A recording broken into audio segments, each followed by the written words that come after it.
رات کے اس پہر شدید پیاس سے اس کی آنکھ کھل گئی۔ سائڈ ٹیبل پر رکھا جگ خالی تھا۔ وہ جگ لے کر کچن کی جانب بڑھی کہ ایک آواز نے اس کے قدم جکڑ لیے۔ وہ شاید کسی کی ہچکیوں سے رونے کی آواز تھی۔ وہ آگے بڑھی، آواز واضح ہوتی چلی گئی۔ اس نے قدم ماں کے کمرے کی طرف بڑھا دیے۔ ذرا سا دروازہ دھکیلا تو وہ کھلتا چلا گیا۔ کمرے کے وسط میں جائے نماز بچھائے اماں زاروں قطار رو رہی تھی۔ ہاتھ دعائے انداز میں بلند تھے، آنکھیں بند اور کانپتے لبوں پر نہ جانے کون سی دعائیں مچل رہی تھیں۔ ابھی شام تک تو ٹھیک ہی تھیں، اب ایک دم ان کا چہرہ جھریوں زدہ دکھائی دینے لگا تھا۔ اطمینان اور مسکراہٹ کی جگہ کرب نے لے لی تھی۔ وہ بے حد تکلیف میں تھی۔ اسے یہ منظر مانوس سا لگا، بالکل ایسا ہی منظر اماں جیسی ضعیف عورت، ایک دم سے کرب زدہ، قید خانے والا وجود۔ وہ ذہن پر زور دینے لگی اور پھر منظر واضح ہونے لگا۔ ابھی چند دنوں پہلے کی بات تھی۔ بیبے کا چہرہ خوشی سے کھلا جا رہا تھا۔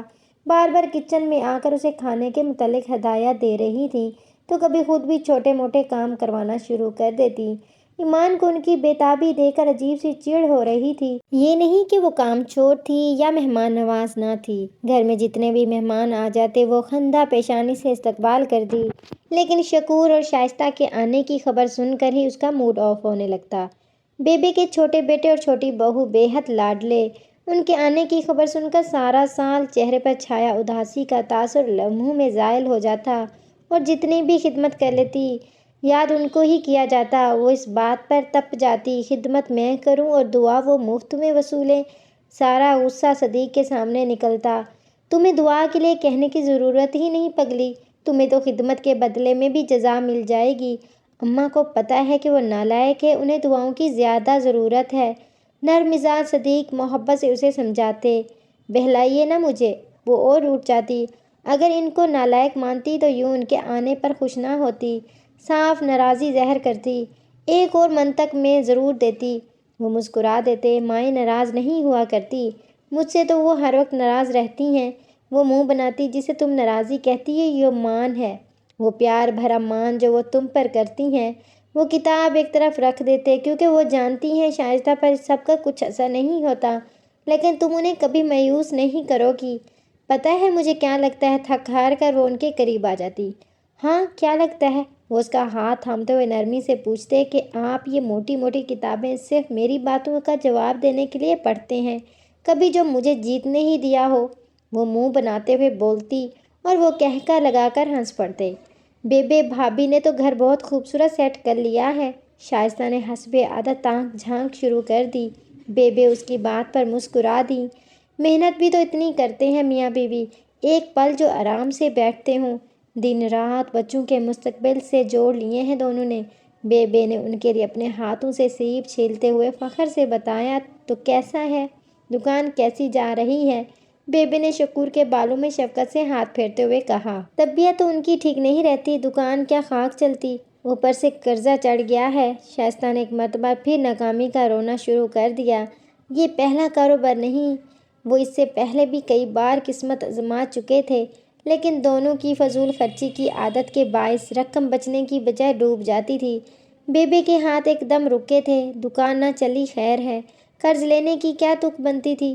میں بھی ہر ماہ تمہیں کچھ نہ کچھ بھجوا دیتا ہوں، زمین کی رقم بھی آ جاتی ہے، جب ہمارا گزارا ہو سکتا ہے تو تمہارا کیوں نہیں؟ صدیق کو غصہ آنے لگا پر دبا گئے۔ تو ہم کون سا عیاشی کرتے ہیں؟ یہی بچوں کے روزمرہ کے اخراجات اور تعلیم۔ شائستہ تلخ لہجے میں بولی۔ بھابھی آپ کے 2 بچے، ہمارے 5 اخراجات بھی زیادہ ہیں، جب ہمارا گزارا ہو سکتا ہے تو آپ کا کیوں نہیں؟ صدیق سے اب غصہ برداشت نہیں ہو رہا تھا۔ اب چپ کیوں بیٹھے ہو؟ شائستہ نے شکور کی طرف دیکھتے ہوئے تیز لہجے میں کہا۔ جو بات کرنے آئے ہیں صاف صاف کریں۔ وہ شکور کو اکسانے لگی۔ باتیں بھی ہو جائیں گی، پہلے کھانا تو کھا لو۔ بیبے کا دل نہ جانے کیوں بے طرح دھڑکنے لگا۔ جاؤ ایمان بیٹا کھانا لگا دو، انہوں نے کمزور لہجے میں ایمان کو ہدایات دیں۔ وہ ساری ہلا کر اندر چلی گئی۔ نہ بیبے کھانے کا چھوڑ، میرا خیال ہے پہلے کام کی بات کر لیتے ہیں۔ شکور کا سر جھکا اور لہجہ عجیب بوجھل سا ہو گیا۔ صاف صاف بات کر شکور، اب کیا مسئلہ ہے تیرا؟ صدیق نے اس بار قدر دھیمے لہجے میں پوچھا۔ لالا اب ہمارا گزارا نہیں ہوتا، بس اس لیے ہم دونوں نے سوچا ہے کہ نہر والی زمین بیچ دیں۔ بیبے کا منہ کھل گیا۔ شمسو اپنی جگہ سے اٹھ کھڑے ہوئے۔ تیرا دماغ خراب ہے، اب پرکھوں کی زمین بیچے گا؟ بیبے کو بھی غصہ آ گیا۔ پرکھوں سے زیادہ زندہ جی اہم ہے بیبے، پھر ہمارا بھی دل کرتا ہے کہ لالا اور بھابھی کی طرح ہمارا بھی اچھا گھر ہو اور بچے اچھی تعلیم حاصل کریں۔ شائستہ نے شکور کے جھکے سر کو دیکھتے ہوئے خود بات سنبھالی۔ ہاں تو لالا اور بھابھی کی طرح محنت کرو نا، بچوں سے ان کا حق کیوں چھین رہے ہو؟ بیبی شائستہ سے اس طرح بات مت کرے ورنہ شکور کا جھکا سر یکلخت اٹھا تھا۔ شائستہ کے لبوں پر فاتحانہ مسکراہٹ ابھری۔ بیبے تو بیٹے کا چہرہ دیکھتی رہ گئی اور پھر میں بس آپ کو بتانے آیا تھا وہ اٹھ کھڑا ہوا۔ تم اب اس لہجے میں بات کرو گے ہم سے؟ صدیق غصے سے کانپنے لگے۔ میری اپنی زندگی ہے، میں جس طرح گزاروں، آخر آپ لوگ کون ہوتے ہیں مجھ پر یا میرے گھر والوں پر حکم چلانے والے؟ شکور کا لہجہ تلخ تھا۔ صدیق افسوس سے اسے دیکھتے رہے۔ شرم کر شکورے، تیرے ابا کے بعد اس بھائی نے ہی تجھے اتنا بڑا کیا اور سنبھالا کہ آج تو اپنے گھر والا ہونے پر فخر کر رہا ہے۔ بیبے نے اسے شرم دلائی۔ بیبے ساری عمر تو میرے ساتھ ایسی ہی زیادتی کی ہے، آپ نے تو دعا تو صرف لالا اور بھابھی کے لیے ہی کی ہے۔ باہر سے آتی ایمان نے حیرت سے اس کے الفاظ سنے تھے۔ میں اور میری بیوی تو اول روز سے آپ سب کے لیے خار کی طرح تھے، میری ہی غلطی ہے کہ میں دیوانہ وار یہاں بھاگا چلا آتا ہوں، شکور نے غصے سے کہا تو صدیق نے لب پینچ لیے۔ چلو شائستہ، اب اس گھر میں موت تک قدم نہیں رکھنا ہم نے، اس نے پل میں فیصلہ سنایا، بیوی کا ہاتھ تھاما اور چل پڑا۔ صدیق خاموش رہے۔ بیبے دروازے تک اس کے پیچھے جاتی روکتی رہ گئی تھی۔ وہ روز بیبے کے لیے پانی گرم کر کے ان کے کمرے میں رکھا تھی، آج نہ جانے وہ کیسے بھول گئی تھی۔ انہیں سردی میں گرم پانی پینے کی عادت تھی۔ رات کے جانے کس پہر آنکھ کھلی تو یاد آیا وہ اس وقت اٹھ گئی، پانی گرم کر کے اماں کے کمرے میں آئی تو بیبے کو ٹھنڈے ٹھار فرش پر چٹائی پر بیٹھے دعا میں مصروف دیکھا۔ اسے ایک دم ہی ضعیف لگنے لگی، چہرے پر جھریوں کے نشان عجیب درد سے لبریز تھے۔ وہ پانی رکھ کر خاموشی سے واپس پلٹ گئی۔ یہ تو بہت برا ہوا۔ ہفتہ اتوار وہ اماں کی طرف گزارتی تھی، اس نے آتے ہی ماں کو ساری خبریں سنائی تھیں۔ برا کیوں ہوا امی؟ جان بچی سو لاکھوں پائے، اس نے شکر کے انداز میں ہاتھ اٹھائے۔ نہ کام کے نہ کاج کے، دشمن اناج کے، اماں نے مسکراتے ہوئے اسے سمجھایا۔ اس طرح نہیں کہتے بیٹا، ماں کا درد ابھی تم کہاں سمجھ سکتی ہو؟ پھر بھی اماں جس طرح کے بہو بیٹے ہیں بیبے ان کے بغیر ہی بھلی ہیں، ہر وقت مانگنے ہی آئیں گے۔ کبھی جو بیبے کا خیال آیا ہو دونوں کو، وہ منہ بناتے ہوئے بولی، یہی تو مسئلہ ہے، ماں کو بھلا اولاد سے کیا چاہیے ہوتا ہے؟ ذرا سی توجہ، وقت اور ان کا آپس کا سلوک، ورنہ زندگی موت بن جاتی ہے۔ اماں کے لہجے میں دکھ بھرا درد تھا۔ وہ اٹھ کر میز سے اپنی تسبیح اٹھاتے ہوئے بولی، تم کوشش کرو دیور بھابھی کو منانے کی اور صدیق کو بھی مناؤ۔ صلہ رحمی انسان کو اللہ کے قریب کرتی ہے، رشتے ناتے بنے رہیں تو ہی زندگی خوبصورت لگتی ہے۔ وہ اب نماز کے لیے جائے نماز بچھا رہی تھی۔ اتنے سال کٹ گئے، جانے کتنی گھڑیاں باقی ہیں اس بوڑھے وجود کی۔ تمہیں اللہ پاک نے یہ اختیار دیا ہے کہ اسے اس کرب سے نجات دلا دو۔ یقین کرو تمہاری بات صدیق سمجھے گا، اللہ تم دونوں کے لیے آسانیاں کرے، آمین۔ وہ نماز شروع کر چکی تھیں۔ ایمان خاموشی سے ان کی بات کو سوچتی باہر نکل آئی۔ بھابھی عاشر لوگ نہیں آئے اس دفعہ؟ رات کے کھانے کے بعد عینی سب چائے لے کر آئی تو بے اختیار پوچھ بیٹھی۔ عاشر اس کے چھوٹے بھائی تھے، الگ گھر میں رہتے مگر ہفتے یا اتوار کو ضرور اماں کے پاس آتے۔ اس بار وہ اس لیے بھی حیران تھی کہ گھر والوں سے ہمیشہ کی طرح عاشر کے بارے میں کوئی بات نہیں سنی تھی، ورنہ تو سب بھی خوش ہوا کرتے تھے۔ امی نے آپ کو نہیں بتایا؟ بھابھی نے حیرت سے پوچھا۔ وہ نفی میں سر ہلا گئی۔ عاشر کچھ دن پہلے آیا تھا، عاشر و وسیم کی اسی بات پر لڑائی ہوگی، بس تب سے ہی بات چیت بند ہے۔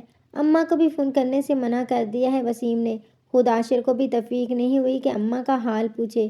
وہ افسوس سے بتانے لگی، میں نے وسیم کو سمجھانے کی بہت کوشش کی ہے لیکن اس کے لہجے میں ناکامی جھلک رہی تھی۔ لیکن بات کیا ہوئی؟ وہ حیران تھی۔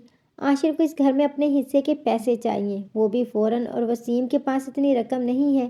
عاشر چاہتا ہے وہ گھر بیچ دے۔ عینی کے لہجے میں دکھ درد تھا۔